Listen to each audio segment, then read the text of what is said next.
Assalamualaikum warahmatullahi wabarakatuh. Alhamdulillahi rabbil alamin wa bihi nasta'inu ala umuri dunya waddin. Wassalatu wassalamu ala asyrafil anbiya'i wal mursalin wa ala alihi wa sahbihi ajma'in. Amma ba'du. Jemaah yang dirahmati Allah Subhanahu wa taala, ular dan ulat adalah makhluk yang menarik untuk diambil pelajarannya dalam pada puasa ular. Tidak terjadi perubahan sama sekali, baik sebelum ataupun sesudah. Hanya satu yang berubah, yaitu casingnya, yang sebelumnya kusam menjadi lebih sedikit glowing, sedikit berkilau. Berbeda dengan ulat, terjadi perubahan di 5 dimensi. Jadi kalau ular itu pertama, sebelum puasa dia namanya ular. Setelah puasa masih sama ular namanya. Ular itu sebelum puasa wajahnya seram, menakutkan, taringnya tajam. Habis puasa ya tetap seperti itu, tidak ada perubahan. Yang ketiga, ular itu sebelum puasa makanannya tikus, ayam, marmut.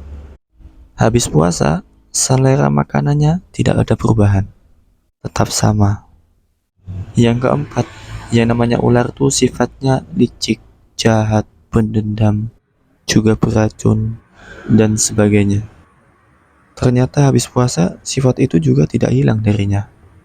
Dan yang kelima, ular itu sebelum puasa jalannya di tanah, melingkar di pohon. Habis puasanya selesai, cara jalannya juga tidak ada perubahan. Berbeda dengan namanya ulat, yang sebelum puasa dipanggil ulat, tapi setelah puasa menjadi kupu-kupu. Sebelum berpuasa wajahnya seram, menakutkan, seperti monster seandainya kita zoom, menjijikkan. Tapi habis puasa menjadi lebih cantik, warna-warni, juga mempesona. Dan yang ketiga, ulat itu sebelum puasa makanannya daun, rakus, semuanya dihabisin. Kerjaannya hanya makan BAB. Tapi sehabis puasa dia tidak lagi seperti itu. Dia memilih yang lebih baik, yaitu sari bunga, putiknya. Dan yang keempat, ulat itu sebelum puasa sifatnya rakus, tamak, malas, kemudian merusak, menjengkelkan petani, bikin muntah kalau seandainya makan kok ada ulatnya. Tapi setelah dia berpuasa menjadi kupu-kupu, menyenangkan, bisa membantu penyerbukan taman-taman. Petani menjadi senang dengannya, bunga-bunga menjadi lebih berwarna. Dan yang kelima, ulat itu sebelum berpuasa jalannya di tanah, dan habis berpuasa dia terbang ke angkasa.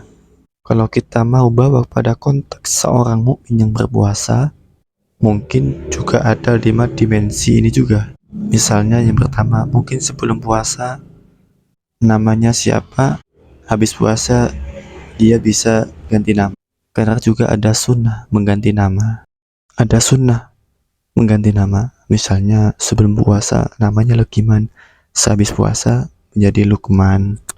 Yang kedua, sebelum puasa mungkin dia wajahnya seram, menakutkan, jutek, tidak enak dilihat, atau tampangnya preman. Tapi sehabis puasa dia jadi ikhwan.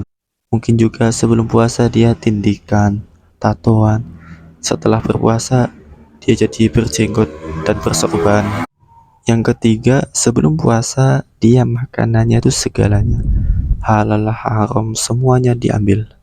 Ya, korupsi, judi, semuanya diambil. Tapi habis puasa semuanya ditinggalkan.